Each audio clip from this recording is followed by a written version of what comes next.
क्षणोक्षणाची करावा विचार तरावया पार भव सिंधू नाशिवंत देह जाणार सकळ आयुष्य खातो काळ सावधान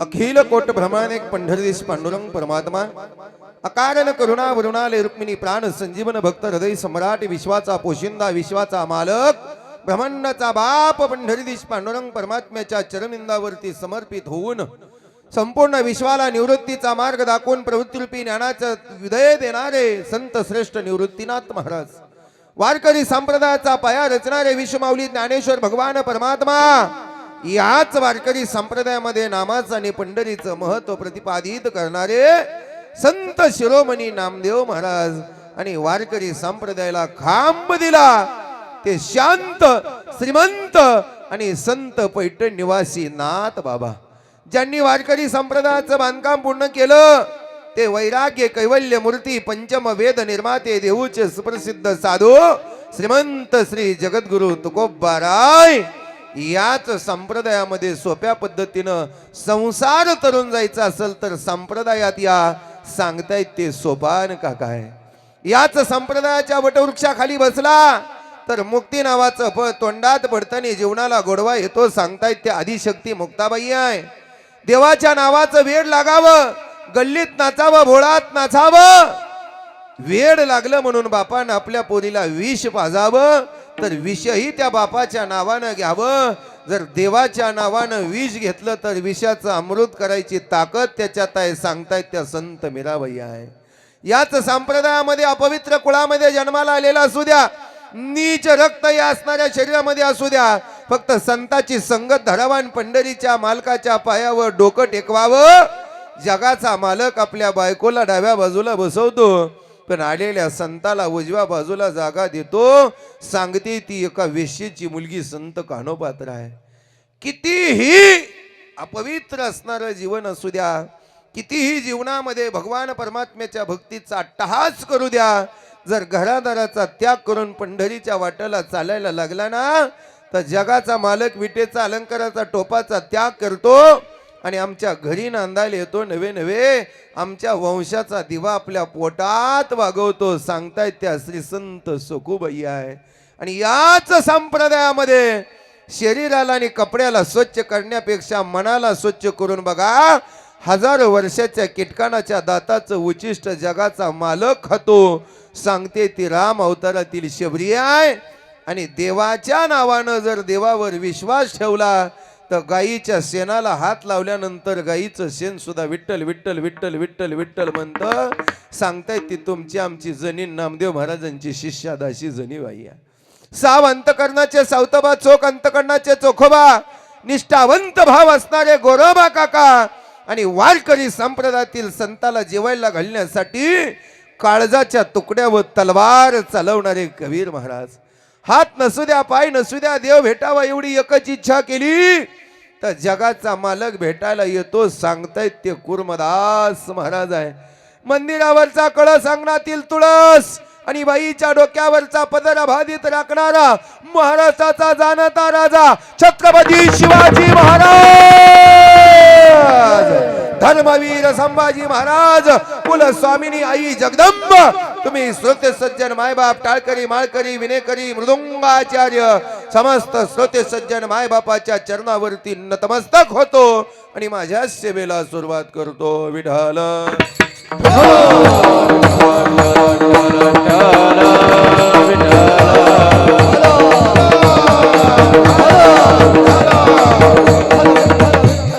प्रस्तुत प्राप्त स्थळी प्राप्त प्रसंगी कीर्तन रूपी सेवेकरिता निवडलेला भंग महान भगवत भक्त वैराग्याचे मुकुटमणी चिन्मयी स्वरूप साधू विश्वभूषण विश्वाधिकार विश्वप्रिय अखिल मानव जातीच्या कल्याणासाठी देह झिजवणारे संत देवमान्य संत संतमान्य संत जगमान्य संत अधिकार संपन्न साधू वैराग्य कैवल्य मूर्ती पंचम वेद निर्माते देऊचे सुप्रसिद्ध साधू श्रीमंत श्री जगद्गुरु तुकोबाराय संसार गती रोधक परमार्थ गती साधक यमलोक बाधक वैकुंठ भुवन साधक तुकोबाराय काय तुकोबरायाचा अधिकार?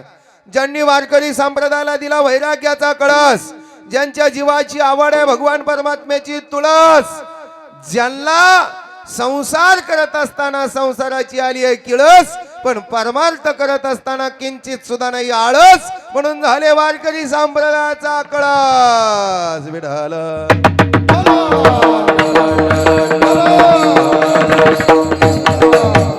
तुकोबरायाचा अजून अधिकार सांगू का? जन्मताच तुळशीच्या माळेचे मान करी, पंढरीच्या वाटेवरचे निष्ठावंत वार करी, ज्यांच्या कीर्तनाला 14 टाळ करी, जगाला खाणारा काळ त्यांच्या दारात सलाम गुलाम करी, त्यांचा परमार्थ वारकरी संप्रदायाच्या कळसाच्या वरी, म्हणून अख्खं जग लोळे त्यांच्या पायावरी. विठ्ठल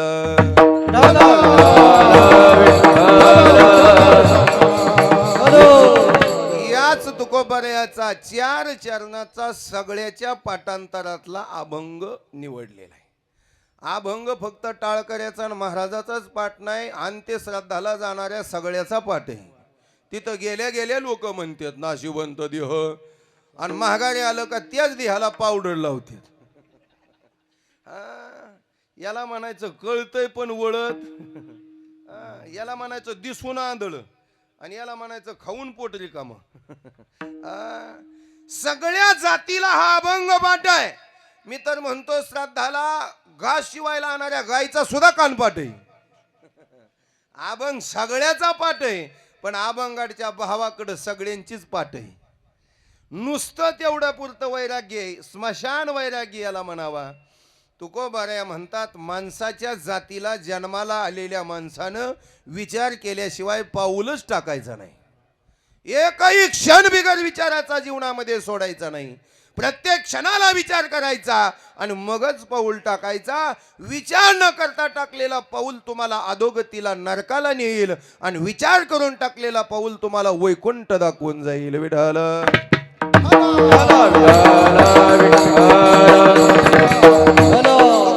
म्हणतात माणसाच्या जातीला आलेल्या प्रत्येक माणसानं क्षणाक्षणाला विचार केला पाहिजे. पण तुकोबाराया आम्ही विचार करायचा, पण नेमका कोणता करायचा? तुकोबारा कंठी विठोबाचे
नाम धरा कंठी विठोबाची, क्षणोक्षणा हाची करावा विचार. पण कोणता? तरावया पार भव सिंधू. आम्ही भवसागराच्या अलीकडे ना, आम्हाला जायचंय पलीकडं. मग तुकोबारायाला लोक म्हणले काय गरज आहे देवाचं नाव घ्यायची का? 3.5 हाताचा दंडकड देह आम्हाला देवानं दिलाय, लात मारल तिथं पाणी काढू. तुकोबाराया म्हणले लात माराय देवानं ठेवलं तर लात माराल ना का? हा देह नाशिवंत आहे, आणि एक दिवस मनानं नासून जाणार आहे. कितीही नटवा, हा मातीत गेल्याशिवाय थांबणार नाही. नाशिवंत देह जाणार सकळ, आयुष्य खातो काळ सावधान. जसा मांजरीवर बोकाटा पावाना, तसा तुमच्या आमच्या काळ रूपी बोका टोपून बसलाय. मग तुकोबाराया आम्ही काय करावं? एकच काम करा, संताची संगत धरा आणि भजन करा. संत समागमे धरावी आवडी, करावी तातडी परमार्थाची. तुकोबाराया आम्हाला भजन करायला सांगता, पट्ट्याचा नंबर मोदीच्या मोबाईल मध्ये शेव आहे. आपला मेहुणाच देवेंद्र फडणवीस आहे, आपला साडूच चंद्रकांत दादा आहे. आपली इस्टेट एवढी आहे, नदीच्या कडेला 250 एकर बागायत आहे.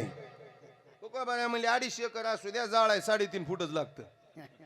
तुका म्हणे इह लोकीच्या इथं कोणाला संपत्तीचा धूर आहे, कोणाला सत्तेचा धूर आहे, कोणाला सौंदर्याचा धूर आहे, कोणाला मीपणाचा धूर आहे. या धुरात राहू नका. एक दिवस डोळं चोळायला लावल्याशिवाय देव राहणार नाही. चांगल्या चांगल्याला चोळायला लावल्यात तुमचा आमचा आधीच गेल्यात. तुका म्हणे इह लोकीच्या व्यवहारे आणि नका डोळे दूर भरून राहो. का नासिवंत देह जाणार सकळ, आयुष्य खातो काळ सावधान. विठ्ठल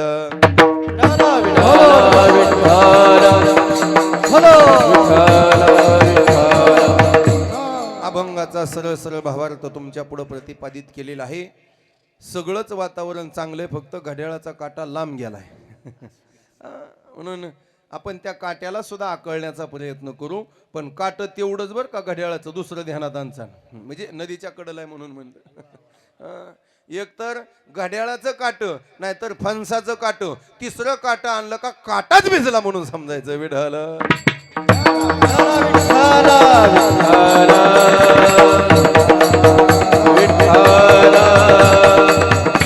पवित्र आणि पावन भगवान परमात्म्याचा नृसिंह अवतार. आणि या नृसिंह अवतार ज्या ठिकाणी झाला त्या निरा नरसिंहाच्या अगद्या कुशीत वसलेलं हे शेवरे गाव. आणि या शेवरे गावामध्ये भगवान पंढरीश पांडुरंग परमात्म्याच्या असीम कृपेनं, साधू संतांच्या निस्सीम आशीर्वादानं आणि वाई वडिलांच्या पुण्याईनं महाडिक यांच्या परिवारामध्ये या धर्म मंडपामध्ये एका वडिलांच्या वर्षश्राद्धाचा सोहळा सगळ्यांच्याच पुण्याईनं या ठिकाणी चालू झालेला आहे. कीर्तन चालूही झालेलं आहे आणि कीर्तन संपणारही आहे. बऱ्याच लोकांना वाटतं आताच चालू झालंय मग कवा संपत आहे काय की. पण जागरण गोंधळात कोणाला कोणाला असं वाटतं की नगरच तोडायला नगर चलू द्या.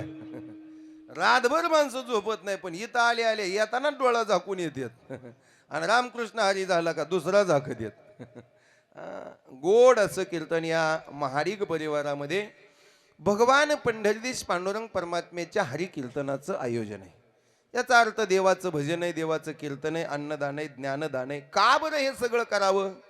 याचं एकच कारण आहे, प्रत्येकाच्या घरात देवानं 2 देव जन्माला घातलेत. असं घरच नाही की देवानं हे देव जन्माला घातले नाही. या घरामधले 2 देव म्हणजे एक बाप आहे आणि दुसरा आई आहे. 33 कोटी देव म्हणजे घरातला बाप आहे आणि 108 तीर्थ म्हणजे घरातली आई आहे. मग 33 कोटी देव ज्या बापाच्या पायात आहे तो बाप आम्हाला सोडून गेलाय. आता आम्हाला पंढरीच्या बापाच्या भजनाशिवाय पर्याय नाही, म्हणून ठेवलेलं देवाचं भजन आणि कीर्तन. विठ्ठल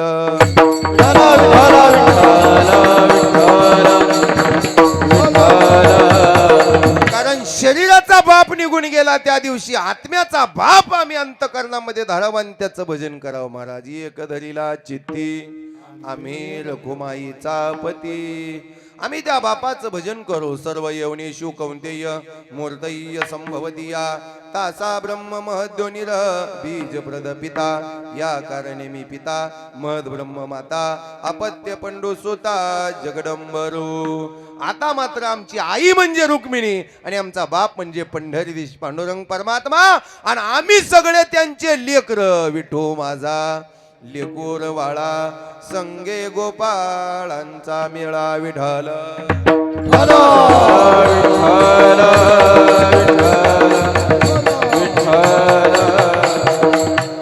देव स्वरूप पिता अर्थात वडील या घरातून निघून गेले. वैकुंठवासी हरिभक्तीपरायण भीमराव मुरलीधर महाडिक असं असणारं या महात्म्याचं नाव आहे. आजही या मांडवात जर कोणाकडे बघून करमत असेल तर त्यांच्याकडं. कारण आज फटीतली माणसं आली पण फेटेतली कमी झाली. कोणताही मांडव गावात असू द्या, दारात असू द्या, एक फेट्यावाला माणूस असला तर मांडव भरून निघतो. एक माऊली जर इरकलवाली असेल तर आख्या छापेलवालीची जागा भरून काढते. तसं या जगात वारकरी संप्रदायाचं वैभव काय असेल तर तो फेटा आहे, ते धोतर आहे. आणि जे साधू जे बाबा निघून गेलेत ना त्यांचा पेहराव असाच आहे. लाल फेटा आहे, पांढरा शर्ट आहे, गोड स्वभाव. आणि अशा बापानं 2 मुलांना आणि 2-3 मुलींना जन्म दिला. आणि हा बाप आपल्या लेकरांना सोडून जाऊन आज 1 वर्षाचा कालावधी पूर्णत्वास गेला. विठ्ठल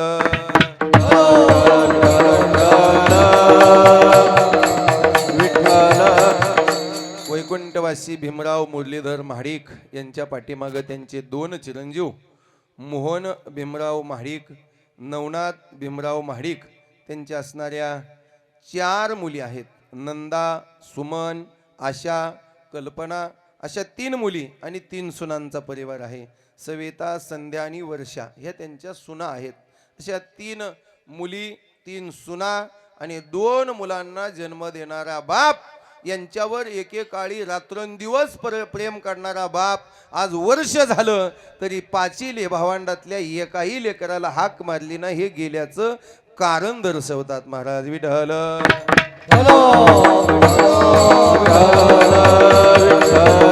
आपल्या बापाचं आपल्यावरती अनंत उपकार आहे. आपल्या बापानं आपल्याला सांभाळलं, लहानाचं मोठं केलं, आईच्या पोटात काळजी घेतली. आम्हाला 3.5 किलोवरनं 5-50 किलोवरती नेणारा आमचा बाप आम्हाला अंगा खांद्यावरती खेळून या लोकांमध्ये वाढवलं आणि तोच बाप आज मातीमोल झाला. म्हणून मेल्यानंतर एका वर्षानं या मुलांना बापाचं वर्ष श्राद्ध नाही घातलं तर मेल्यानंतर एका वर्षानं हा बाप या मुलांना जिवंत ठेवलाय. आणि अशी मुलं जर पोटी जन्माला आली ना तर तुकोबाराय म्हणतात त्याच्या आई बापाला धन्यता द्यावी. धन्य माता पिता तयाचिया, धन्य माता पिता तयाचिया, धन्य माता पिता तयाचिया, धन्य माता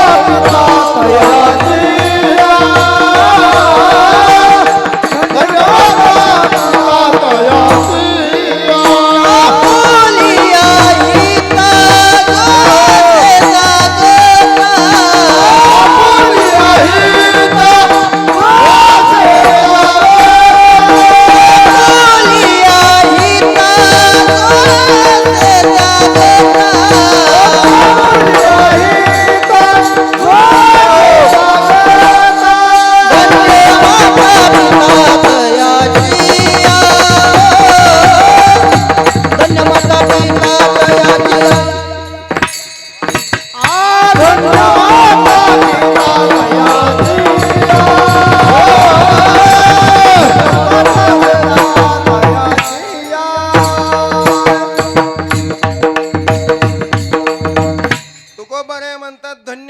इता कोणाच्या ज्याचं गटारीत पिऊन पडतंय त्याच्या, कोणाच्या माय बापाला धन्यता आहे ज्यानं आपल्या गळ्यात तुळशीची माळ घातले, कपाळाला बुका लावलाय आणि भगवान परमात्म्याचं भजन केलंय, मरेपर्यंत बापाला सांभाळलंय, मेल्यानंतर बापाचं कार्य केलंय. धन्य माता पिता तयाची.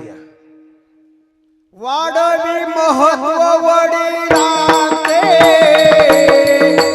वाढवी महत्व वडिलांचे, वाढवी महत्व वडिलांचे, वाढवी महत्व वडिलांचे. शांती रूपे नव्हे गोवाईला,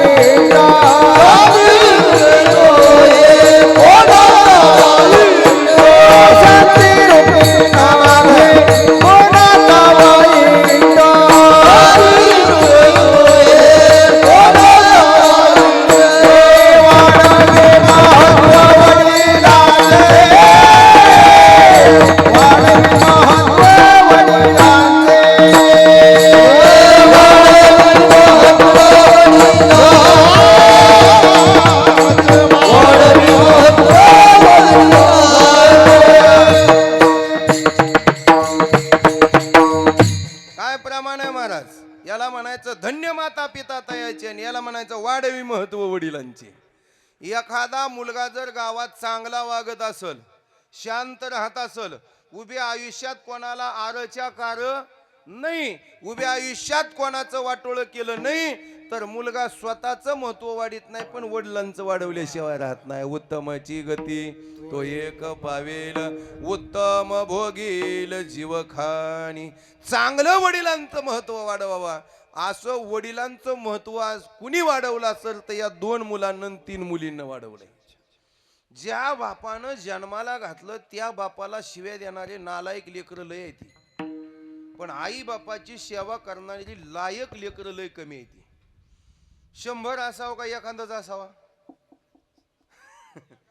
धृतराष्ट्राला किती होती? पण पेटवाय शिल्लक नव्हतं एक बी. होतं का? एकही नव्हतं. शेवटी जंगलात गेले आणि होरपळून मेले. पण पोरग पेटवाय शिल्लक राहिलं नाही. 5च होते. पण देवाला वनवासाला घेऊन जाण्याची ताकद होती. धन्य हरिभक्त जन्माला ज्या वंशी सकळ कुळाशी तारावया. आजच सांगून जातो एक शब्द ऐका. तुकोबाराया म्हणतात ज्या कुळात एक माळकरी माणूस जन्माला येतो ना, तो अख्ख्या 42 कुळाचा उद्धार करतो. सकळ कुळाशी तारावया तुकोबारायाचं प्रमाण आहे. आणि मग तयाचे पूर्वज पाहता ती वाट, ऐसा व्हावा हरिभक्त कोणी. तुकोबाराया म्हणतात असा जर माळकरी मुलगा कुटुंबात जन्माला आला, ते मेलेले कश्यपापर्यंतचे पितर वाट बघतात. आमच्या का कुळात एखादा माळकरी निर्माण होय नाही, जो जन्माला येईल आणि अख्ख्या कुळाला या नरकाच्या यत्नातनं बाहेर काढील. पूर्वज वैकुंठा मार्ग सोपा, पूर्वज वैकुंठा मार्ग सोपा, पूर्वज वैकुंठा मार्ग सोपा,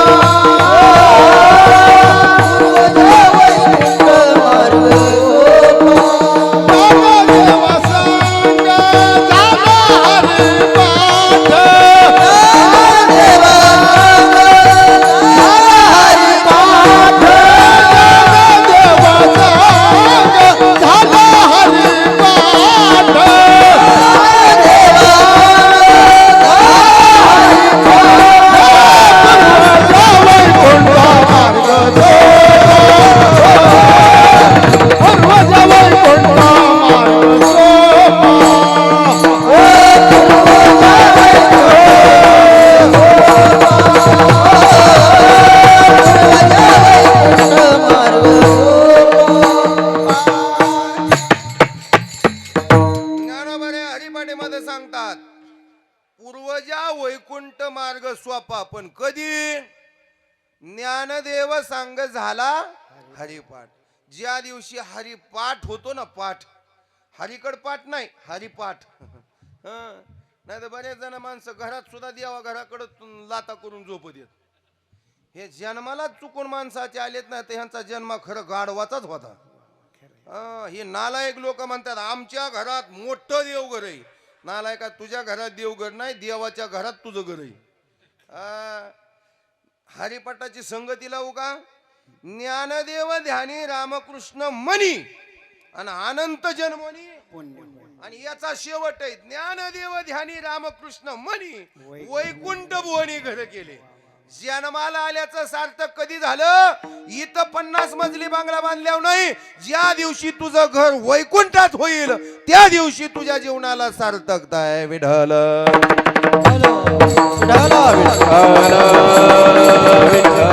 आणि वैकुंठात घर करण्यासाठी सासू सासऱ्याची सेवा नाही केली तर चालतं, पण आई बापाची करावं लागतं.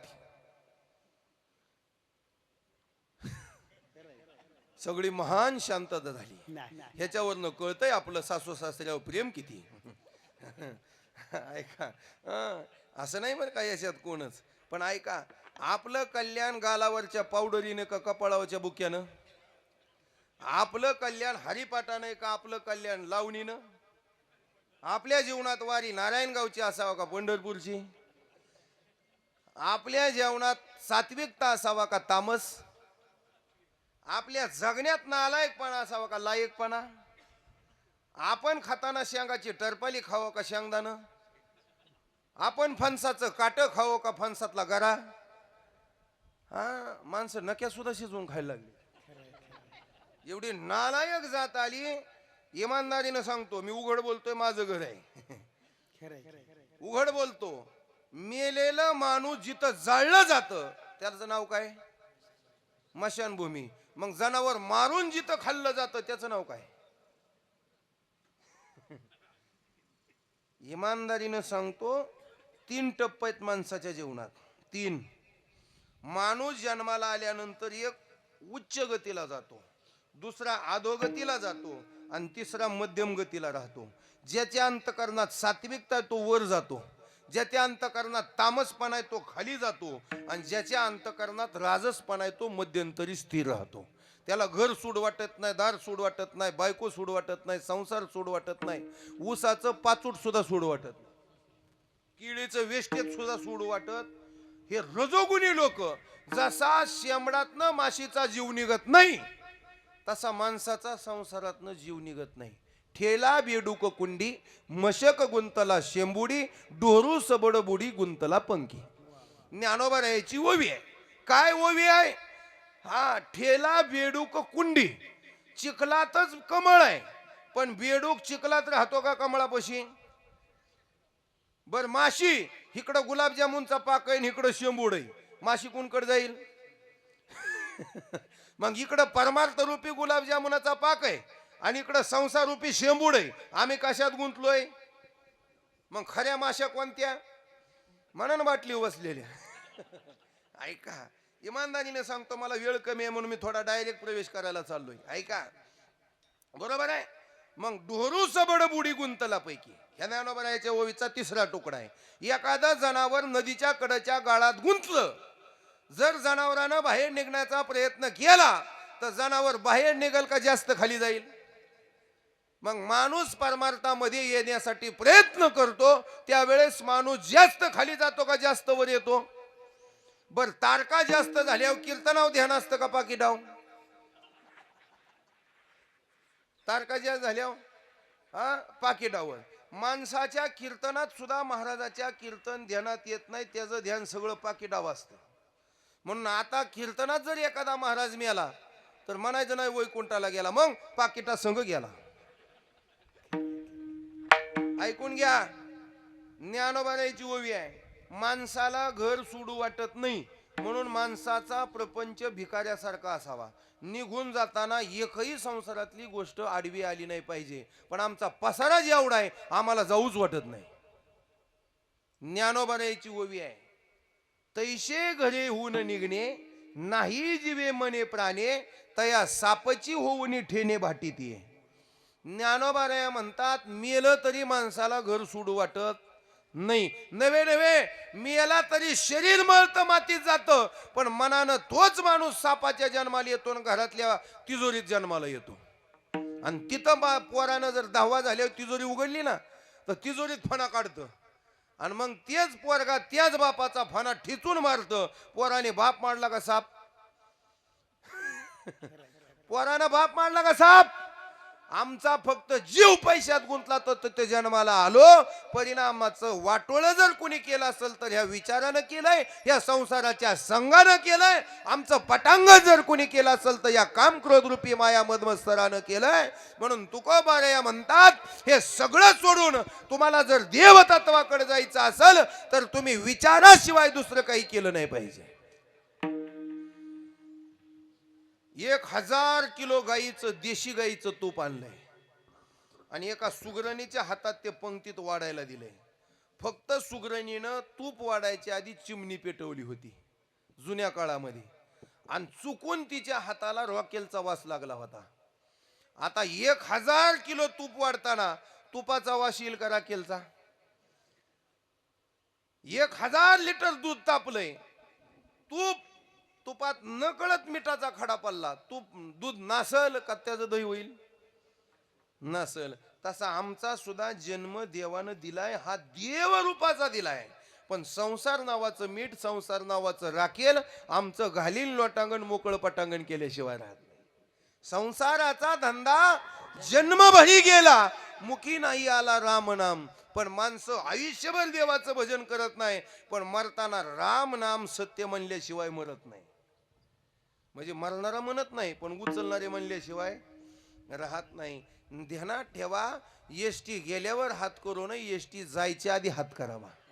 मेल्यावर शेवट तो भला महाराजांनी अभंग घेतला म्हणजे गोड होत नाही. मरणा आधी सावध व्हावे.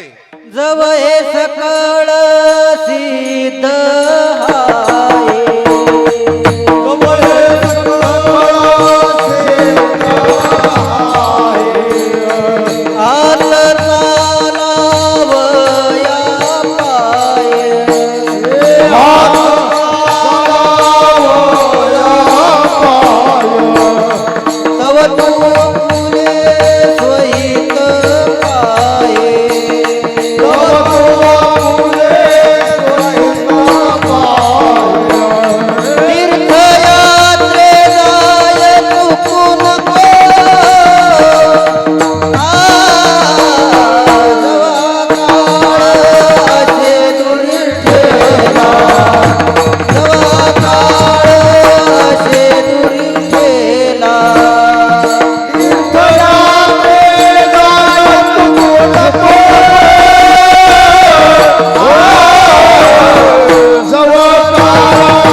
आहे तव तू आपुले सोहित.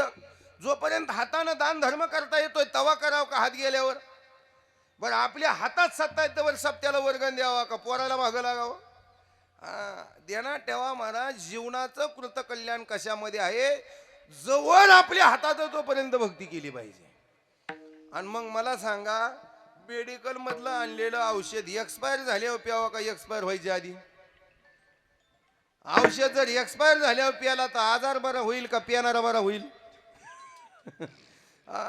मग माणसानं परमार्थ हातपाय गेल्यावर करावं का हातपाय जायच्या आधी?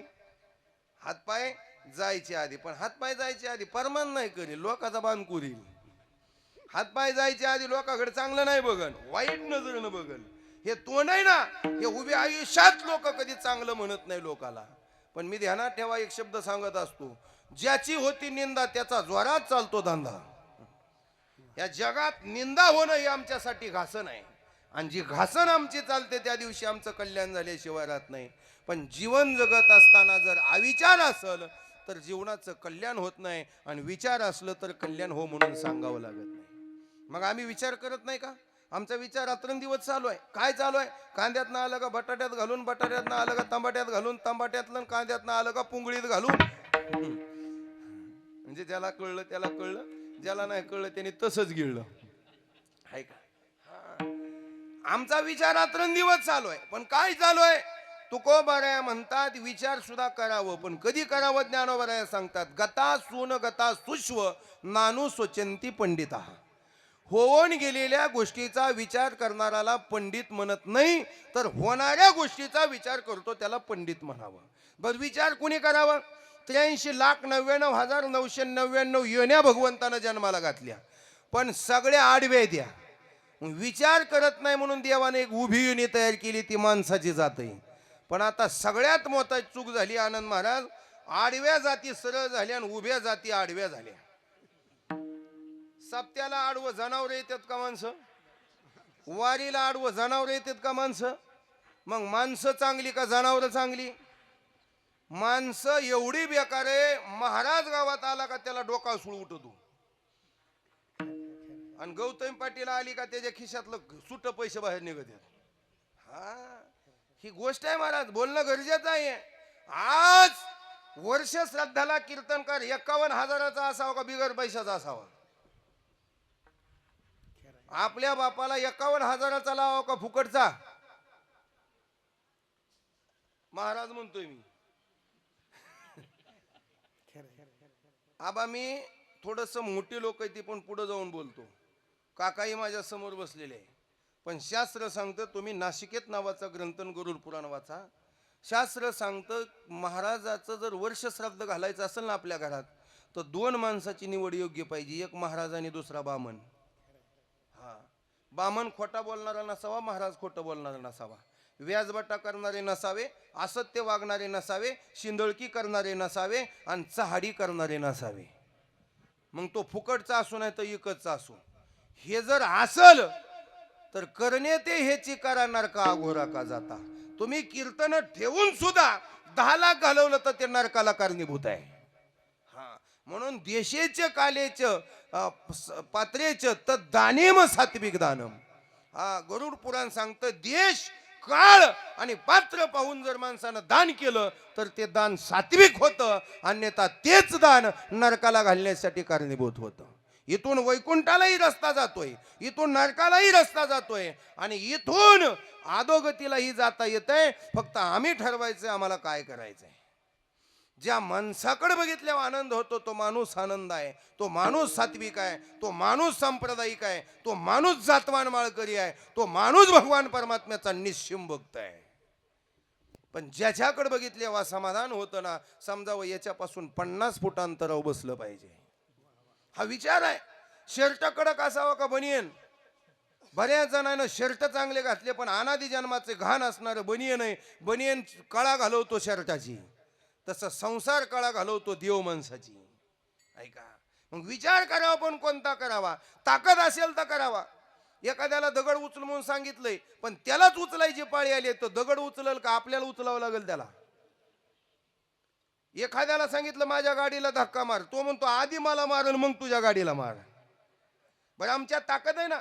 माऊली मनुष्य देह निज ज्ञान घातले पाहिजे. आमच्याकडे देवानं ताकद दिली आहे. काय ताकद दिली आहे ऐका, आमच्याकडं चांगलं वाईट कर्म करण्याची ताकद देवानं दिली आहे ना. ऐका, नळ नीळ सुग्रीव जांबवंत आणि हनुमंत ज्यावेळेस निघाले ना, त्यावेळेस 400 कोसाचा समुद्र म्हणजे 1200 किलोमीटरचा लागला. सगळेच म्हणले आपल्याला जमणार नाही. हनुमंतराय म्हणला आपल्याला तर जमणारच नाही.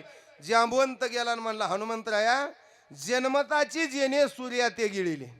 99,000 योजन आपल्यापासून सूर्य लांब आहे. किती?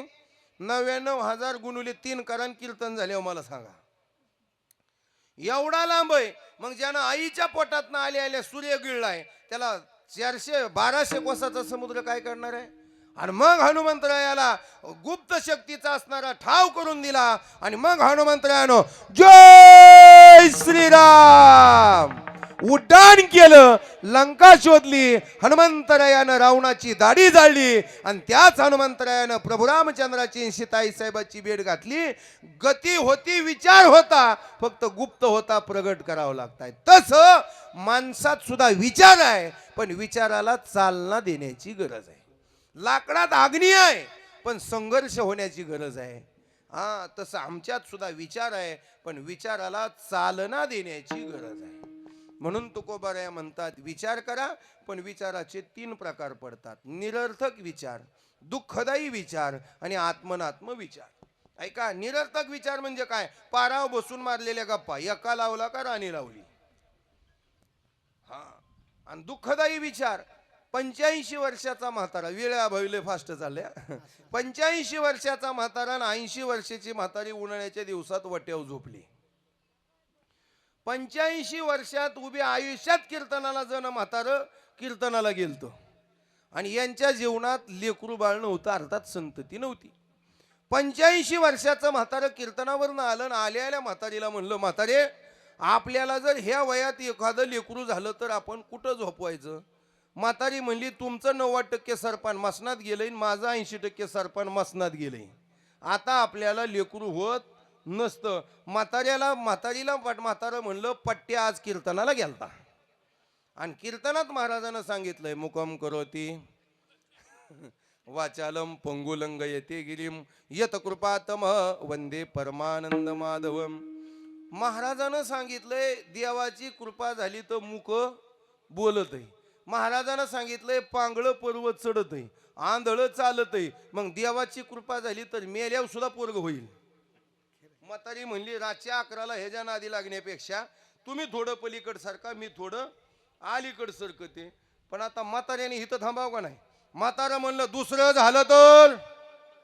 म्हातारी म्हणली उद्या सकाळची पहिली गाडी धरणार आणि ह्याला बारामतीला नेणार. पण आता रातचं गाव जाग करण्यापेक्षा अजून थोडं पलीकड सारखा, मी अजून थोडं अलीकड सरकते. म्हातारं पलीकड सारखाय गेलं, वटा संपला. म्हातारं दन दिसणी गटारीत पडलं. हा, थोडं उशिरा पडलं पण असं पडलं. ऐका, म्हातारं गटारीत पडल्या म्हातारं मणक्यात मोडलं आणि म्हातारं गटारीत पडलं. मला सांगा गटारीत म्हातारं पडलं आणि मणक्यात मोडलं होतं त्या पोरानं का नव्हत्या त्या? बर, पोराचं काम काय? फक्त पेटवायचं, कडू घास काढायचा, वरी सरात घालायचं आणि कामाला लागायचं. मग ह्याच्यासाठी 5-5 बोकडाच्या दावणीचं नवस कशाला? असंही पाणीच पाजायचंय ना, असंही पेटवायचंच आहे. मग ऐका, याला म्हणायचं किती विचार केला तरी दुःखदायी विचार. पण 2 विचार सोडून द्या. एक आत्मना दुःखदायी विचार आणि निरर्थक विचार. 3रा विचार ध्यानात घ्या, आत्मनात्म विचार. मी कोण आहे, मला कुठं जायचंय, मी कुठून आलोय आणि मला काय करायचंय, हा विचार करणं म्हणजे माणसाच्या जीवनाची सार्थकता आहे. आणि तोच विचार आपण करा असं तुकोबाराया आजच्या अभंगाच्या प्रथम चरणामध्ये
क्षणाक्षणाला विचार केला पाहिजे. पण खरं सांगा, आम्ही विचार करतोय का? आम्ही विचार केला असता तर आमचा पाय घाणीवर पडला नसता. आम्ही विचार केला असता तर आमचा पाय काट्यावरती पडला नसता. आम्ही विचार केला असता तर आमचा पाय चुकीच्या मार्गाला पडला नसता. काहीच्या जीवनामध्ये विवेक आहे आणि वैभव नाही. काहीच्या जीवनात वैभव आहे पण विवेक नाही. काहीच्या जीवनात विवेकही नाही आणि वैभवही नाही. काहीच्या जीवनात विवेकही आहे आणि वैभवही आहे. वेळ कमी आहे म्हणून मी अभंगाचं थोडंसं चिंतन तुमच्या पुढे मांडतोय. ऐका, काही जणांकडे वैभव लय आहे पण विवेकच नाही. किती पैसा आहे, किती पैसा आहे, पण कुठं लावावा हेच कळत नाही. 50 लाखाची गाडी घेतली आणि धाब्या पुढे उभा केली. वैभव आहे पण विवेक नाही. काही जणांकडे विवेक लय आहे पण वैभवच नाही. त्याला वाटतंय 50,000ची पंगत काशीत घालावं पण रुपया खिशात नाही, काय करावं. काही जणांकडे विवेकही नाही आणि वैभवही नाही. हे माणसं म्हणजे निवळ जन्माला येऊन पुसून हे पायाची मनुष्य परी कुत्री ती. यांना फक्त 2 पायाची आणि एका शिफ्टीची कमी नाही तर कुत्र्यात आणि माणसात फरक नाही. यांना देव माहित नाही, यांना धर्म माहित नाही, यांना आई कळत नाही, बाप कळत नाही, जन्म कळत नाही, काही कळत नाही. वैकुंठवासी दांडेकर मामाचा एक शब्द मी कायम सांगत असतो. जर आम्हाला कोणी म्हणलं ना, एखादा आमच्या गावात खाणारं पिणारं वाईट वागणारं असावा, माळ नसावा, काही नसावा आणि ते मारावा, आणि शेजारच्या गावातनं फोन यावा कोण मेलो, त्यांना सांगायचं आमच्या गावातलं जनावर मेलंय. का? माणूस असता तर माळ घातली असती. ऐका, सांगितल्यावर ज्याला कळतं त्याला माणूस म्हणतात. सांगून सुद्धा ज्याला कळत नाही त्याला जड म्हणतात. आणि न सांगता ज्याला कळतं त्याला देव म्हणतात. बरोबर आहे? सांगितल्यावर दगडाला कळल का? कळत नाही. पण माणसाला सांगितल्यावर कळलं पाहिजे ना. आम्ही हे करा. 729 वर्ष झालं ज्ञानोबाने समाधी घेतली आहे. अजून काय काय पट्ट्याला ज्ञानेश्वरीच माहित नाही. ज्याच्या घरी असेल ज्ञानेश्वरी गाथा त्याच्या चरणावर ठेवावा माथा, आणि ज्याच्या घरी नसेल ज्ञानेश्वरी गाथा त्याला सगळ्यांनी जाताना द्याव्या 2-2 लाथा. आमच्या जीवनामध्ये मनोभावे वाचे जो ज्ञानेश्वरी, कृपा करी हरितयावरी. नामा म्हणे ग्रंथ श्रेष्ठ ज्ञान देवी आणि एकतरी ओवी हवी. आमची आई आहे माऊली ज्ञानोबा आहे, त्यानं आमच्यासाठी केलं. पण अजून आम्हाला ज्ञानेश्वरी कळली नाही. याचा अर्थ आम्ही निवळ ब्रह्मदेवाच्या गैरहजेरीत जन्माला आलेली माणसं. 750 वर्ष झालं माझ्या ज्ञानोबा रायला समाधीस्थ होऊन, जन्माला येऊन. आणि 729वा कालचा समाधी सोहळा ज्ञानोबा रायाचा झाला. ज्यांच्या झोळीत माणसानं विष्ठा टाकली तरी त्यांना जगाच्या झोळीत ज्ञानेश्वरी गाथा, चांगदेव 65 अमृतानुभव हरिपाठ नावाचे ग्रंथ टाकले. याला म्हणायचं या जगात फक्त काय सांगू आता संतांचे उपकार. कृपाळू उदार माझा ज्ञानेश्वर, हा विचार आम्ही केला पाहिजे. मग विचारा वाचोनी न पविजे समाधान. आम्ही शाळेत कशाला जातो? शिकण्यासाठी का शिकवण्यासाठी? शिकण्यासाठी. मग आम्ही मशानभूमीत शिकण्यासाठी गेलं पाहिजे का लोकांना नावं ठेवण्यासाठी? तिथं गेल्यानंतर फक्त म्हणलं पाहिजे का चौघाच्या खांद्यावर जावं लागतं का? हा विचार केला पाहिजे आम्हाला सुद्धा एक दिवशी यायचंय. तुकोबारायांचा प्रसिद्ध अभंग आहे. आम्ही रोज एका माणसाला पेटवलेलं पाहतो आबा, पण आम्ही त्याच्याने सावध होत नाही. एक पाहत असा एकाची दहने आणि सावध त्या गुन्हेगारे नव्हा. आमचा शेवटचा प्रवास काशी, संगमेश्वर, गया, द्वारका, पंढरपूर, आळंदी का गावातली मशानभूमी? आमचा शेवटचा प्रवास कुठं? आमचा शेवटचा प्रवास गावाच्या कडेला घाणीत असलेली मशानभूमी. आणि मग ती मशानभूमी आम्हाला सांगती मंजिल तो तेरी यहाँ तक थी, पूरी उम्र निकल गई यहाँ ते आते, क्या मिला तुझे इस जिंदगी में अपनों ने ही जलाया जाते जाते.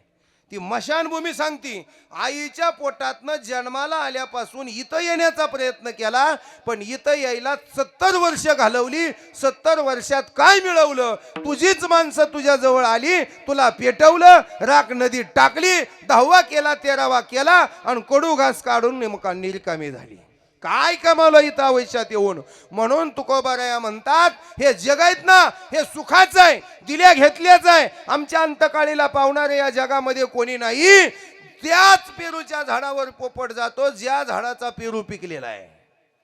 म्हणून तुकोबाराया म्हणतात जन हे सुखाचे दिल्या घेतल्याचे अंत हे काळीचे नाही कोणी. मग आमच्या शेवटला चालून येणाऱ्या जगात कोण असेल तर फक्त जगाचा मालक आहे. तुकोबाया म्हणतात या माया जाळामध्ये गुंतू नको. तुला सोडवायला या जगात जगाच्या मालकाशिवाय कोणी येणार नाही. तुका म्हणे तुला आणि कोणी एका चक्र पाणी वाचून या विठ्ठल. विठ्ठला विठ्ठला एक मिनिटामध्ये विचार सांगतो पुढे चलतो. 13.5 वर्ष वनवास आहे आणि 13.5 वर्षाचा वनवास पूर्ण झाल्यानंतर सीता आई साहेबाचं मन सोन्यासारखा राम सोडून सोन्याच्या हरणावर गेलं. माणसाचा विचार बदलला का उच्चार बदलतो आणि उच्चार बदलला का आचरण बदलतं. 13.5 वर्षाच्या वनवासात एकच विचार आला, सोन्याची चुळी घालून जर मी पुन्हा अयोध्येला गेली तर माझ्या 3 जावा म्हणतील रामानं वनवासात नेलं पण वनवासात सुद्धा सोन्याची चुळी अंगावर घातली. हा अभिमान झाला आणि मायावी हरीण आलं सगळ्यांनाच माहित आहे. आणि मग म्हणू लागले सीता, ओ रामप्रभू 13.5 वर्षात तुमच्याकडं काहीच मागितलं नाही, नुसती सेवा केली आहे. आज मला तुमच्याकडनं एक मागणं पाहिजे आणि ते म्हणजे या सोन्याच्या हरणाची चोळी माझ्या अंगावर पाहिजे. भगवान प्रभू रामचंद्राने विचार केला, ज्या बायकोनं 13.5 वर्ष तोंड उचकटलं नाही तिचं एक मागणं पूर्ण करावं लागेल. रोज मागणाऱ्या बायकोला नवरा देत नाही, कधीच न मागणाऱ्याला मनानं दिल्याशिवाय राहत नाही. राम प्रभूने विचार केला आणि गेले, पण ते मायावी होतं आणि त्या हरणाने आवाज काढला, लक्ष्मणा धाव. आवाज आल्याबरोबर सीता सांगते, माझा नवरा संकटात आहे, जावा लक्ष्मण भाऊजी. त्यावेळेस माझा लक्ष्मण म्हणतोय, ओ वहिनी, तयाच्या चिंतने निरसेल संकट. ज्याच्या नावानं संकट जातं त्याच्यावर संकट येईल कसं? संकट पडता जड भारी, दाशी आठवावा हरी. त्याचं संकट आल्यावर आम्ही त्याचं नाव घेतोय, त्याच्यावर संकट कसं येईल? सीता म्हणली, माझ्या लक्षात आलंय तुम्ही का जात नाही. का तर तुमच्या मनातही राम मरावा आणि सीता मला मिळावा. कोण म्हणतंय? सीता. आधी विचार बिघडला, सोन्याचं हरिण पाहिजे. आता विचार बिघडला, उभी आयुष्यात ज्या लक्ष्मणानं पायाची जोडवी सोडून दुसरीकडे पाहिलं नाही ना, त्याला म्हणते सीता की तुम्हाला वाटतंय राम मरावा आणि मला ही सीता मिळावा. लक्ष्मणाच्या डोळ्यात पाणी आलं. महाराज मोठा साधू आहे लक्ष्मण म्हणजे. आणि या लक्ष्मणाच्या डोळ्यात पाणी आल्यानंतर लक्ष्मण म्हणतोय, वहिनी, उभी आयुष्यात तुम्हाला आई समजलं, आई समजून तुमची सेवा केली आणि आज तुम्ही माझ्यावरती आरोप घेतलाय. पण जाता जाता लक्ष्मण रेषा ओलांडली आणि सांगितलं, कमीत कमी एवढा शब्द पाळा, या लक्ष्मण रेषेच्या बाहेर येऊ नका. राम प्रभूला वाचवण्यासाठी लक्ष्मण गेले आणि इकडं रावण आला. ओम भिक्षांदेही. आणि भिक्षा द्यायला सीता आली. त्यावेळेस राम प्रभू, ती रावण म्हणतोय, मला आत येता येत नाही, तुम्ही बाहेर या. आणि जसं सीता बाहेर आली तशी उचलली आणि राक्षसाच्या कुळात नेऊन ठेवली. विचार बिघडला, सोन्याच्या हरणावर जीव गेला. उच्चार बिघडला, लक्ष्मणाला नावं ठेवली. आणि आचार बिघडला, लक्ष्मण रेषेची मर्यादा उल्लंघली आणि 6 महिने राक्षसाच्या तावडीत राहावं लागलं. एवढं एकच कारण फक्त घडलं, याला विचार बिघडला. याला म्हणायचं जीवनामध्ये झालेलं पटांगण. महाराज साधी गोष्ट आहे.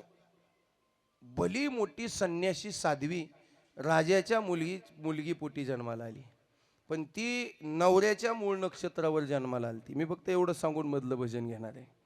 नवऱ्याच्या मूळ नक्षत्रावर जन्माला आली. ज्याच्या संग लग्न व्हायचं ती मरायचा. मग शेवट राजानं विचार केला, मुलगी नेमकी मूळ नक्षत्रावर जन्माला आली आहे म्हणून भला मोठा पाषाणाचा पुतळा तयार केला, नवरा म्हणून उभा केला आणि पोरीला न कळत दगडासंगच लग्न लावलं राजानं आपल्या मुलीचं. खरं काय आणि खोटं काय बघण्यासाठी. ज्या वेळेस आता सावध सावध मंगलाष्टिका झाली, त्या क्षणाला तो दगडाचा पुतळा सुद्धा फुटला. आणि मग पुढचं लग्न ठरवलं ते एका राजाच्या मुलासंग. पण हिनं विचार केला, मी ज्याच्या संग लग्न करते ना तो सहज मरून जातोय, मी आता लग्नच करणार नाही. मी आयुष्यभर साध्वी राहणार आहे, आयुष्यभर भगवत भक्ती करणार आहे, मरेपर्यंत थकली पण परपुरुषाचा अंगाला हात लावू दिला नाही. पण मरता खेपे पाय दुखायला लागलं आणि एक 15-16 वर्षाचा पोरगा गावातला आला आणि म्हणला, आजी तुमचं पाय चोपून देऊ का? आणि मग तिनं सांगितलं हो खूप दुखायला लागले चोपा. नुसता त्या 16 वर्षाच्या मुलाचा हात पायाला लागला आणि मनात एकच विचार आला की माझ्या जीवनामध्ये परपुरुषाचा हातच लागला नाही आणि पुरुषाच्या हातात जो आनंद आहे तो जगात कुठंच नाही. माझं जीवन वाया गेलं, मला जीवनामध्ये पुरुषाचा संग घडला नाही, माझं जीवन वाया गेलं, एवढा एकच विचार वाईट केला आणि आयुष्यभर भक्ती करणारी साध्वी मेली आणि तेवढ्या एका विचारानं पुढच्या जन्मात वेश्या म्हणून जन्माला आली. तीच गणिका नावाची वेश्या आहे.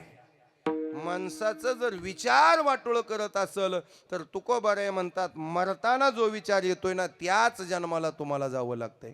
मरणी जया जे आठवे तो तेची गती ती पावे मनवणे सदा स्मरावे मातेची नित्वा.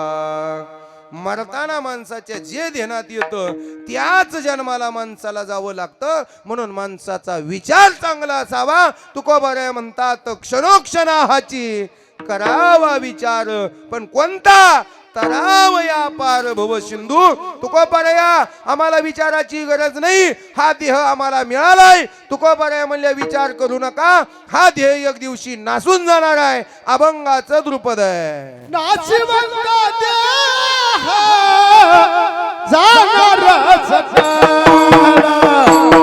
नाशिवंत देह जाणारच काळ.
अभंगाच्या चरणामध्ये तुकोबाराय विचार करायला सांगतात आणि दुर्पदामध्ये सावधान करतात. पण सावध फक्त रामदास स्वामीच झाली. तुम्ही आम्ही सावध नाही झालो पण सावध होऊन जाळीत शिरलो.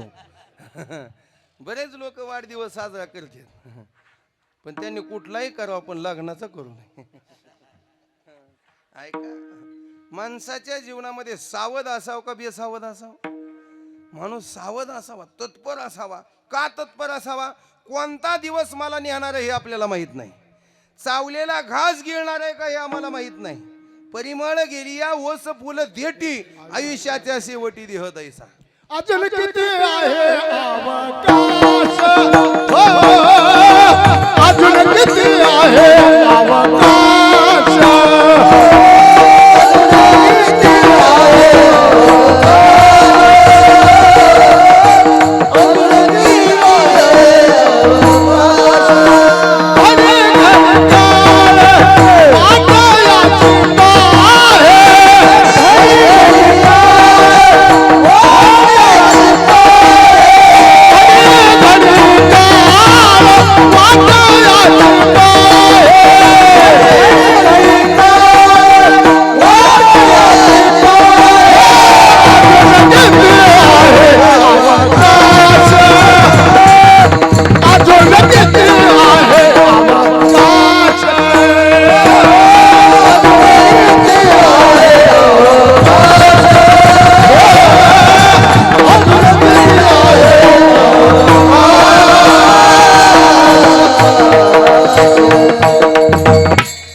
वातावरण व्हायला पुण्य लागले ना, असं वातावरण आहे. असं वाटतं उद्या 12 पर्यंत कीर्तन करा.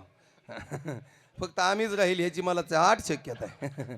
ऐका, घडी घडी काळ वाट याची पाहे, अजून किती आहे अवकाश. बर माणूस काळ असल्यावर त्याची राग गुरी होईल का काळी? आणि गोऱ्या माणसाची, बुटक्या माणसाची, उंच माणसाची, या जगात कुणी असू द्या त्याची 3.5 चिपट माती ठरलेली आहे म्हणजे ठरलेली आहे. जन्माला येताना माणूस 3.5 किलोचा 3 किलोचा असतो आणि मेल्यावर मोजा 4 किलोपेक्षा जास्त भरत नाही. फक्त राखत पाणी वाटायच्या आधी मोजायचं. नाही तर येतील माझ्याकडं, 15 किलो भरली, पाणी काढ. मग मला सांगा, मरताना 4 किलो आहे, जन्माला येताना 3.5 किलो आहे, मधला 65 किलोचा अवकाशाचा आहे. कशाचा आव आहे? ध्यानात ठेवा, छाती काढणाऱ्याची छाती कुठं फोडायची आहे ज्याला माहिती आहे त्याचं नाव चक्रपाणी आहे. कोणत्या गल्लीत चुना लावायचं हे त्याला माहिती आहे. आणि कोणाला कुठं पाणी पाजायचं हे त्याला माहिती आहे. जन्माले बाळ त्याची वाट पाहे काळ. का लल्लाटीचे लिहिले न पुशेगा काही केले, जैसे काळे गोरे पण धुतले फिटेचे ना. का देहाची या गावा आलिया, जन्म मृत्यूची या सोहळिया, ना म्हणून या धनंजया जिया परी. इथं तुमचा जन्माचा सोहळा झाला ना, इथं 100% तुमचा मृत्यूचा सोहळा होणार आहे. देह इथं तुमच्या जाईल जाईल, देह जाईल जाईल,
स्वयंपाक असावा तसं साधलंय सगळं.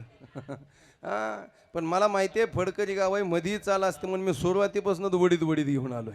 1-2 मिनिटाचा विचार सांगतो. आम्ही मेल्यावर लोकांनी नाव घ्यावं का आम्ही गेल्यावर लोकांनी बरं झालं म्हणावं? आम्ही गेल्यावर आम्ही कीर्तन करून गेलं तरी लोकांच्या डोळ्यात पाणी आलं पाहिजे. मग मेल्यावरचं तर सोडूनच द्या. म्हणून देह जाईल जाईल याशी काळोबा खाईल. इथं देव चुकला नाही, देवाचा बाप चुकला नाही, तुम्ही आम्ही कोणत्या झाडाचा पाला आहे. जायचंय हा निश्चय ज्याने केला ना त्याच्यासारखा सावधान माणूसच या जगात नाही. मला एक दिवस जायचंय पण जायच्या आधी मी कसा असावा, चिकूतल्या बियासारखा असावा.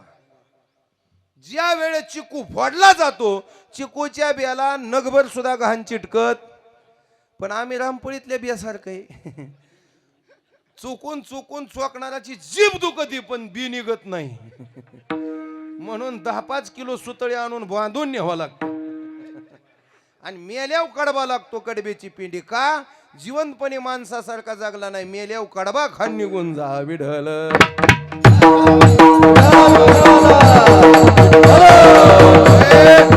विचार करावा तर माझ्या मा साहेब जिजाऊ सारखा करावा. विचार करावा तर तुकोबारायाची पत्नी जिजाऊ साहेबासारखा करावा.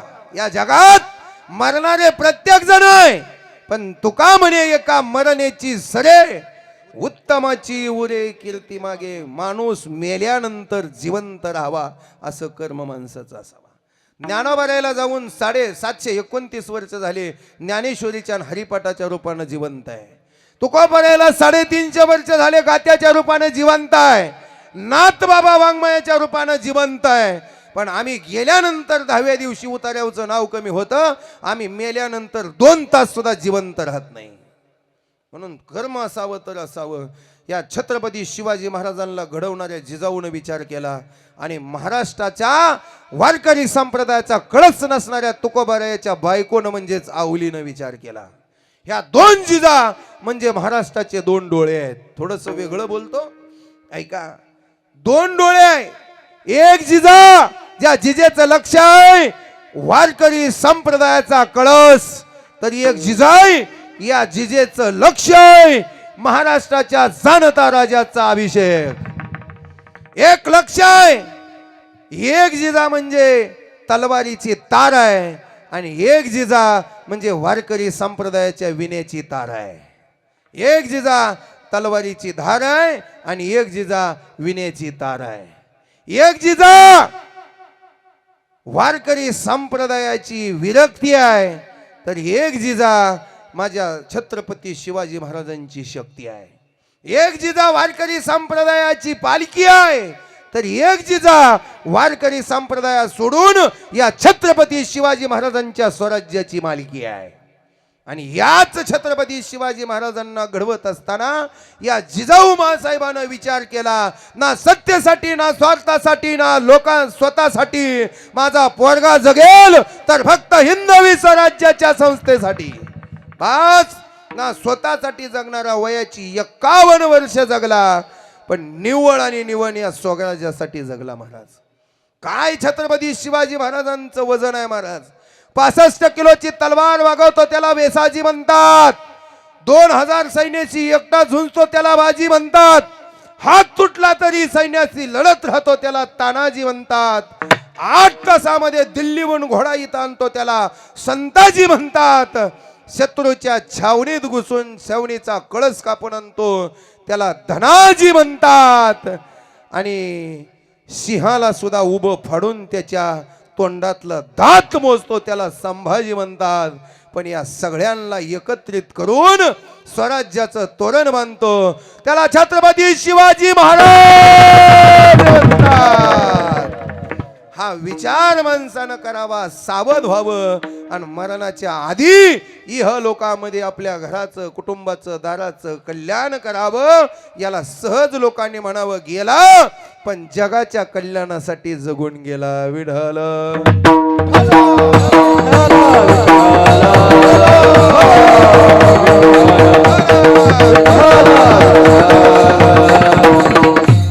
विजयप्रमाणे तलवार चालून गेला. आपल्या पराक्रमानं हिंदुस्थान हलवून गेला. वाघनक्यानं अफजल खानाला फाडून गेला. असा एक राजा महाराष्ट्राच्या मातीत होऊन गेला, जो गेल्यानंतर 33 कोटी देवानं सुद्धा मानाचा मुजरा केला, मानाचा मुजरा केला. हे जर कुणी घडवलं असेल तर चांगला विचार मा साहेब जिजाऊने केला, तर वारकरी महाराष्ट्राला जाणता राजा मिळाला. आणि एका जिजेनं चांगला विचार केला तर वारकरी संप्रदायाचा कळस काढणारा तुका तुम्हाला आम्हाला मिळाला. म्हणून नाशिवंत देह जाणार सकळ तेही मेले, पण कीर्तिरूपांना शिल्लक आहे. म्हणून आम्ही सुद्धा मरण्याच्या आधी सावध व्हावं आणि त्या बापाचं भजन करावं जे वारकरी संप्रदायाच्या नियमानं. विठोबा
फक्त केलेला परमार्थ सोबत येणार आहे.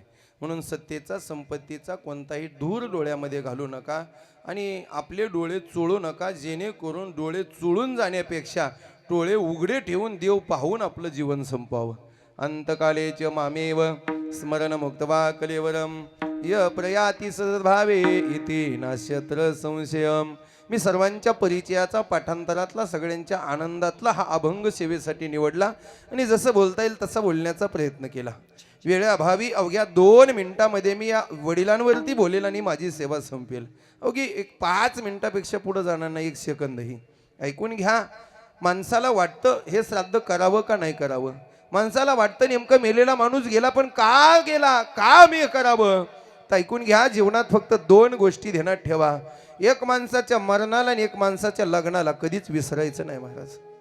माणसाच्या जीवनामध्ये जिचं लग्न असतं ना, तिचं त्या गावातला सगळा संबंध तुटलेला असतो, नातं संपलेलं असतं, गोतं तुटलेलं असतं, आई बापाचा संबंध तुटलेला असतो. म्हणून त्या लेकीचा शेर त्या गावातनं संपलेला असतो. म्हणून त्या लेकीची मांडव परतणी करायला नाही बोलवलं तरी जावं. आणि एखाद्या माणसाचं ज्या दिवशी वर्षश्राद्ध असतं ना, त्या दिवशी त्या माणसाचा या लोकातला स्थूल देहाचा, कारण देहाचा, सूक्ष्म देहाचा आणि महाकारण देहाचा संबंध तुटलेला असतो. परिणाम वैरी मेलेला असू द्या, त्याच्या वर्षश्राद्धाला आपण जावं. या इह लोकातला त्याचा संबंध संपलेला आहे. कायमचा तो माणूस आमच्यातनं निघून गेलेला आहे.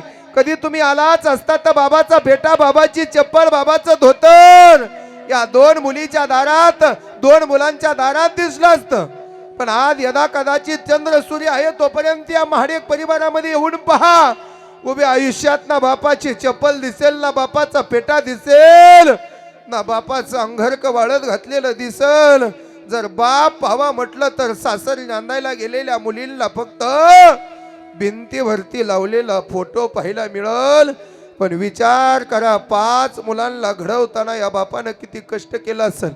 जवळच्या मंदिरात गेला असेल, इकडं तिकडं गेला असेल, हात जोडले असतील, माझ्या मुलांच्या संसारामध्ये हे मिळावं म्हणून काबाड कष्ट केलं असेल. आणि मुली सासरला नांदावात म्हणून उभ्या आयुष्यात कष्ट करणारा बाप निघून गेला महाराज. एकदा बाप निघून गेला ना, ज्याचा बाप गेलाय त्याला विचारा, घराचा पाया, घराचा खांब आणि घराची सावली एकदाच गेली.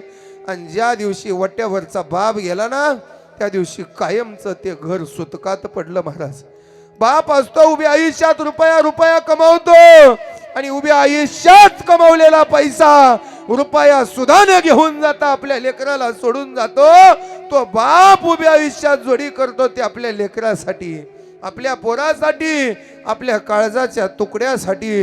हे ऐका माय बापा हो, 9 महिने 9 दिवस पोटात वागवते तिला आई म्हणतात. पण 9 महिने 9 दिवस पोटात लेकराची काळजी घेऊन आयुष्यभर काळजात वागवतो त्याला बाप म्हणतात.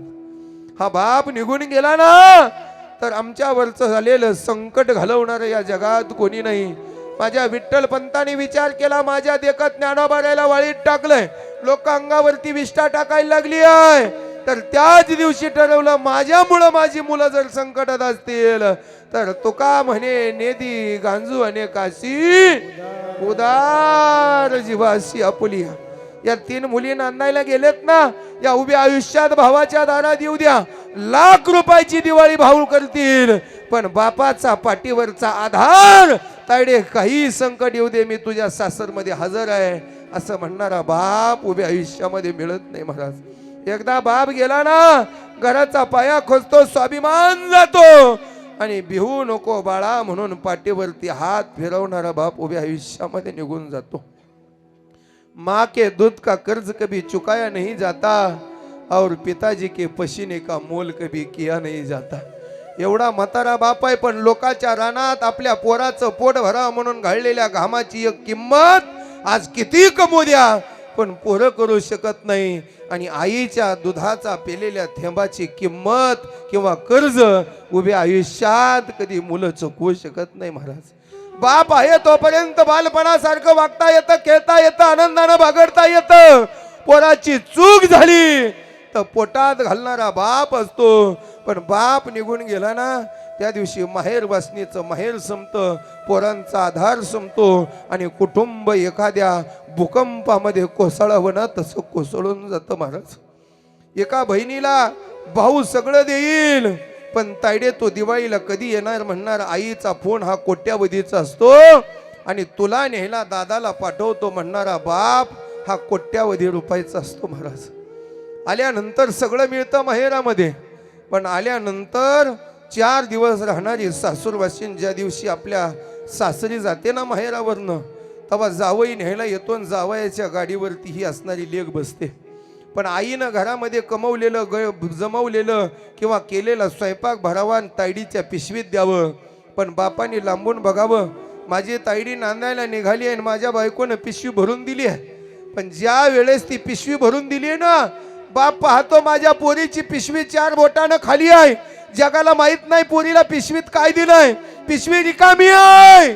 बाप 1 किलोमीटर पुढे चालत जाईल, 2000ची आयुष्यभर गुंडाळलेली नोट काढील, जावयाच्या हातात येईल आणि सांगेल पुढच्या चौकात गाडी थांबवा, काय असेल त्या पिशवीमध्ये भरा, या 2000चं खायला घ्या, आणि पिशवीतनं सांडस तर खायला घेऊन माझी लेक नांदायला जाऊ द्या. जगाला आजही कळू द्या, ज्या ती पोरीच्या पिशवीतनं खायला दिसतंय त्या अर्थी नक्कीच या पोरीचा बाप माहेरामध्ये जिवंत असावा, जिवंत असावा. एवढं प्रेम आपल्या लेकरावरती करणारा बाप, आपल्या मुलींवरती प्रेम करणारा बाप. अरे हा बाप निघून गेला, ज्याच्या नावाने कपाळाला कुंकू लावलं तिचं कपाळ रिकामं झालं. ज्या पोरांना जगायचं त्यांचा पाठीवरचा हात भिवू नको बाळा निघून गेला. आणि ज्या मुलींवर संकट आलं तर जेवत्या ताटावरनं सासरमध्ये येणारा बाप निघून गेला. आता जगात पंढरीचा पांडुरंग जरी आला तरी या बापाची किंमत करू शकत नाही. आम्ही वाढत होतो जोमानं, कारण आमचा बाप भिजत होता घामानं. आमच्या बापानं घाम गाळला, आम्हाला लहानाचं मोठं केलं, इथपर्यंत आणलं, आणि आज तो बाप या महाडी कुटुंबाला सोडून गेला. 2 मुलांच्या जीवनात प्रेमानं पाहणारं 2 डोळं गेलं, आणि तायडे म्हणून आधाराची हाक म्हणणारा बाप निघून गेला. थांबतोय मी वेळेअभावी, पण 1 मिनिट सांगून जातो. बापाच्या काळजाचा तुकडा म्हणजे आपली लेक असते. ज्या दिवशी लेक जन्माला येते ना, सांगतात डॉक्टर तुम्हाला मुलगी झाली, जगातली सगळ्यात आनंदाची उडी बाप तेव्हा मारतो, माझ्या पोटी लेक जन्माला आली, माझा काळजाचा तुकडा जन्माला आला. जणू काय बापाचा काळजाचा तुकडा तुटला, आईच्या पोटात गेला आणि तो जन्माला आला. महाराज एवढं प्रेम आहे. त्या मुलीला शाळा शिकवताना उभ्या आयुष्यात स्वतःसाठी जगत नाही, तिच्या लग्नासाठी खर्च करताना स्वतःला कधी पांघरून घेत नाही. ज्या दिवशी सुपारी फुटते त्या दिवशी बाप रडत नाही, लग्नाच्या मांडवात बाप रडत नाही. बाप पोरीला वाट लावताना पोरगी बापाच्या गळ्यात रडून पडून रडते, पण बाप रडत नाही. का? आज माझ्या डोळ्यात पाणी आले तर माझ्या लेकीचं मन सासरमध्ये लागणार नाही. त्या दिवशी संध्याकाळी बाप रडत नाही. बाप फोन करून विचारतो तुम्ही पोहोचला का? सुखरूप पोहोचला म्हटल्यानंतर सगळं घर जेवून झोपतं, पण उपाशी पोटानं वळकटी घेऊन स्लॅबमध्ये नाही तर एखाद्या खोलीत जाऊन अंथरून टाकून बाप झोपतो. आणि ज्याची हिंमत असेल ना, फक्त संध्याकाळी जाऊन त्यानं बापाच्या तोंडावरचं पांघरून काढावं. बाप लगीन जमल्यावर रडला नाही, बाप लग्नात रडला नाही, बोळवणी करताना रडला नाही, पण आता जर पांघरून काढलं तर कळल गंगा यमुनाच्या धारा त्या बापाच्या डोळ्याला लागल्या, आणि अंतरून ओलं होईपर्यंत बाप रडला. हे बापाचं आपल्या लेकीवरचं प्रेम आहे. महाराज जगी ऐसा बाप व्हावा, ज्याचा वंश मुक्ती सुजावा. ज्याला बाप आहे ती माणसं भाग्यवान आहे, पण ज्याचा बाप गेला ना त्याला जीवन जगताना किती संकट हे विचारून जावं. महाराज हात गेल्यावर हाताची किंमत, पाय गेल्यावर पायाची किंमत, आणि बाप गेल्यावर बापाची किंमत कळून जाते. महाराज चोकोबरायाचं निधन झालं, कर्ममेळा पंढरीला आले. पंढरीचा पांडुरंग परमात्मा म्हणतोय, आता जर मला कर्ममेळाने विचारलं तर काय सांगावं? कर्ममेळा म्हणतोय, पांडुरंगा माझा बाप कुठे? पांडुरंग म्हणतोय, हे कर्ममेळा, अरे हा विटेवर उभा राहिलेला 3.5 हाताचा देव म्हणजे तुझा बाप आहे ना. कर्ममेळा म्हणतोय, माझ्या बापानं माझं पोट भरण्यासाठी शिळ्या ताकात शिळ्या भाकरी भिजवून खाल्ल्या. देवा एकाच प्रश्नाचं उत्तर दे, माझ्यासाठी तू माझा बाप झालाय, पण शिळ्या ताकात शिळ्या भाकरीचं तुकडं खायला तुला जमतील काय? एवढं म्हणला आणि रुक्मिणी आईसाहेबाच्या आणि पांडुरंगाच्या डोळ्याचा बांध फुटला. जन्मदात्या बापाची बरोबरी पालन करता बाप करू शकत नाही. एवढं प्रेम जर जगात कोण देत असेल तर तो बाप देतो, आणि तोच बाप आज फोटोत गेलाय. कितीही अखांत केला आणि कितीही बोलावलं तरी पुन्हा येणार नाही. म्हणून उगाचच कुणाची जिरवा जिरवीन लावालावी करण्यापेक्षा जिवंत माणसांवरती प्रेम करावं आणि आपलं आयुष्य सुखा समाधानाने भगवान परमात्म्यामध्ये घालवावं. मुखी अमृताची वाणी, देह देवाचे कारणी, हेच जीवनाचं श्रम साफल्य आहे. म्हणून दोन्ही मुलांनी, तिन्ही मुलींनी, 3 सुनांनी, नातवंड घरातली असणारी तरणी पोरं आल्यापासून झडताय. कारण आजोबा म्हणजे नातवांचा पहिला मित्र, आणि नातव म्हणजे आजोबांचे शेवटच्या काळातले साथ देणारे शेवटचे असणारी साथीदार असतात. म्हणून याने या कुटुंबानं केलेला हा गोड सोहळा त्या वडिलांच्या चरणावरती समर्पित करतो आणि माझ्या थोड्याशा असणाऱ्या सेवेला पूर्ण विराम देतो. वेळ झाला पण माफी मागून आपल्या सर्वांची सांगतो की थोडासा वेळ झाल्यामुळे वेळ गेलाय, पण आपल्या जीवनातला हा गेलेला वेळ भगवान परमात्मा आपल्या आयुष्यात मोजत नाही. काळ सार्थक केला त्याने. अगदी गोड साऊंड सिस्टीम आहे. कितीही अलंकार बाई पुढं घालू द्या, पण बाईला कोणता अलंकार कुठं घालावा हे कळलं तर तिच्या नटण्यात अर्थ आहे. तसं सिस्टीम किती मोठा असू द्या, बाईला अलंकारानं किंमत नाही तर बाईला कुंकवानं किंमत आहे. तसं साऊंड सिस्टीमला किंमत नाही तर साऊंड सिस्टीमच्या ऑपरेटिंगला किंमत आहे. आणि तीच ऑपरेटिंग आमच्या धनाजी महाराज बरगंडेनं केली. हे मोठा हिरा आहे महाराज संप्रदायातला. ज्यांच्यामुळे ही सेवा माझ्याकडे आली. 2 महिन्यापूर्वी ते आपल्या गावातील एक तरुण, युवा तरुण, आणि तरण्यापणामध्ये परमार्थ कसा करावा आणि स्वामी समर्थाची भक्ती कशी करावा हे ज्यांच्याकडे पाहिल्यानंतर आनंदानंच कळतं ते आनंद महाराज आहेत. महाराज तरणा भाग्यवंत नटे हरी कीर्तनात आमचे आनंद महाराज महाडिक या घरातलंच व्यक्त आहे, पण 50-100 धृतराष्ट्रासारखी येण्यापेक्षा एखादंच यावं, पण आनंद महाराजासारखं पोटी जन्माला यावं महाराज. आणि माणसाने निवड करताना सुद्धा अशाच माणसाची निवड करावा. म्हणून सगळेच जीवाभावाचे टाळकरी आहे. वारकरी संप्रदायाच्या फड परंपरेवरती प्रेम करणारे आमचे ताटी आबा असतील, आमचे ब्रह्मदेव दादा असतील, आमचे पप्पू महाराज असतील, आमचे इकडले मस्के महाराज असतील, सगळेच नान्न टाकडीचे भजनी मंडळ महाराज असतील, वेळाभावी सगळ्यांच्या पायावर आमचे काका पूजा करून सुद्धा कीर्तनाला इथंपर्यंत थांबले. आमचे जिवलग मित्र आमचे हरिभक्तीपरायण पवळ महाराज असतील, आनंद महाराजांचे वडील असतील, आमचे पांडुरंग महाराज असतील, आमचे कांबळे महाराज असतील, आमचे बापू असतील, इकडं आमचे मस्के महाराज असतील, सर्वांच्याच पायावरती विनेकराय बाबा सहित सर्वांच्या नतमस्तक होतो. सर्व असणारा समाज इथं जमलेला आहे. पुनश्च एकदा सांगतो महाराज, 70 वर्ष जगून फक्त नावात एक बदल होतो. श्रीच्या राग्याला वैकुंठवासी नाव लागतं. मग 70 वर्ष जर एवढं नाव लावायला झटत असेल तर उभं आयुष्य परमार्थामध्ये आपण घालवावं.